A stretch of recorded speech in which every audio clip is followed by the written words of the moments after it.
Another story that we are following tonight. This is one we had planned to bring you as part of our missing series. It took an unfortunate turn today and is now a death investigation after authorities found the body of a 23-year-old named Ariana Taylor this morning. She is a young mother from Gary, Indiana. She disappeared on April 3rd after her car crashed along an interstate in the middle of the night. Did she wander away disoriented after that crash, or did something else happen to her?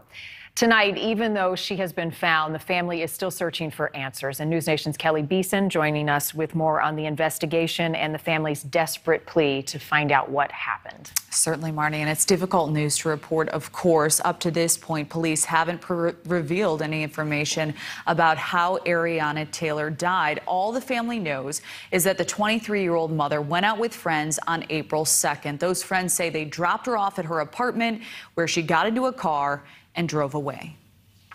After 10 days of searching the marshy, rough terrain next to I-65 in Gary, Indiana, for 23-year-old Ariana Taylor, her body was discovered this morning, about a mile away, by a canine team. At that time, one of the canine handlers observed an individual we believe to be deceased at that point in the water, in a ditch, a shallow drainage ditch. We've been able to positively identify the female as Ariana Taylor. The location is near the spot where a pair of bloody jeans and gym shoes believed to be Ariana's were found the day after her disappearance on April 3rd. Police say Ariana's SUV ran off the northbound lanes of I-65 around 1:30 in the morning on April 3rd. A traffic camera right over the location still shows the tracks where the 2007 Chevy Trailblazer crashed down an embankment. It struck a chain link fence and some poles and had gone through the